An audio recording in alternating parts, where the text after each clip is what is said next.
As we reported earlier, thousands of Central American migrants seeking legal asylum in the United States were met with tear gas and a closed border as they attempted to cross into Southern California this weekend. Amna Nawaz is back with a closer look at the Trump administration's immigration policies.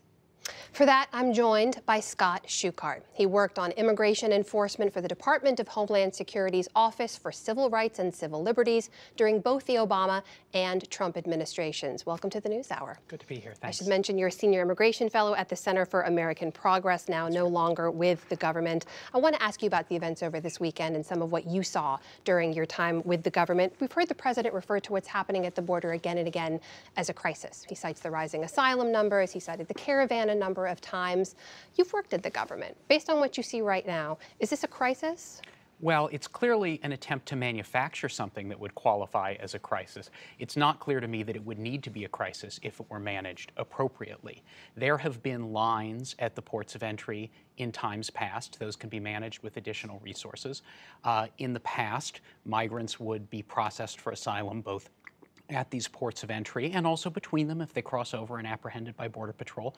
And then there was a Trump administration policy, the one you mentioned in your story was enjoined by the judge last week, that unlawfully tries to deny asylum to people who cross in those other ways. So there's been an effort to align policy in a way that would drive things to a level that would at least look like a crisis. It seemed to coincide with the election, and we are where we are. The images so many people saw of women with children fleeing some of the tear gas and the effects, they're very disturbing.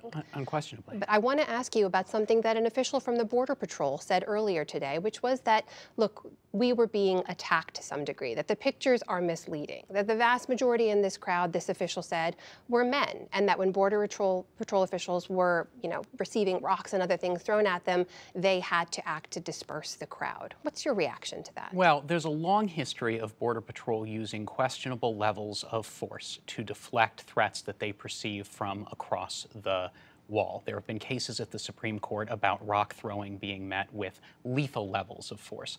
And so that is certainly consistent with the Border Patrol's traditional approach to use a very high level of force to meet what seems to be, in other contexts, basically to be civil disobedience. I wasn't there, and I don't know the particular facts of this encounter, but it's certainly the case that Border Patrol has looked to force-related solutions at times where civil rights officials and other outside observers have encouraged them to look for ways of de-escalating conflicts. And this doesn't seem to be a case where all of the possible forms of de-escalation would have been pursued. We've heard the president also say again and again that these policies that we're seeing now are no different than the ones we saw under the Obama administration. You worked in both administrations. So is there a difference? I mean, it's just nonsense on stilts. There's no question that at no time did any other administration try to separate parents from children on purpose to create a deterrent. And it's been clear since early 2017 that that was what the administration wanted to do. And then in the spring of 2018, what it did when it chose to prosecute parents as a way of having a legal basis to separate them then from their child, because you can't send a child to prison, and then be able to send the children on one path, the parents on a different immigration path, and thereby to create a deterrent.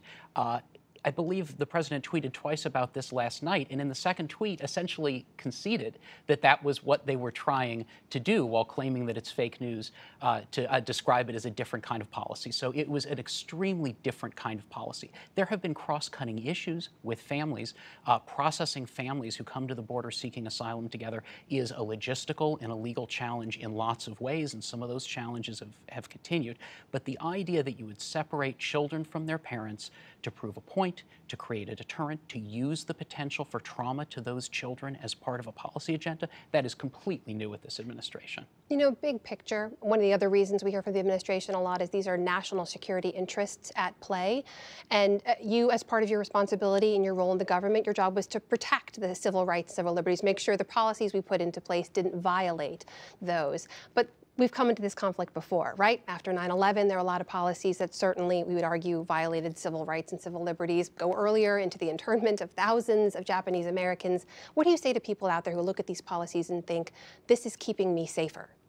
Well, the point of government is to keep us safe and to protect our constitutional way of life. Right. When the Department of Homeland Security was stood up following 9/11, there was a recognition that there had been some civil rights abuses in the response to that. There was a civil rights office created where I worked in the department to pursue exactly that, because the idea was that what we are making safe when the government uses force, when we invest in border security and everything else, is our way of life that goes along with our constitutional values. It's not just about life and property. It's also about the kind of people we want to be in the place that we want to live. And so if we give all of that up to keep a couple thousand women and children on one side of a fence rather than the other, what have we accomplished? Scott Shuchart, thank you for being here. Thank you very much.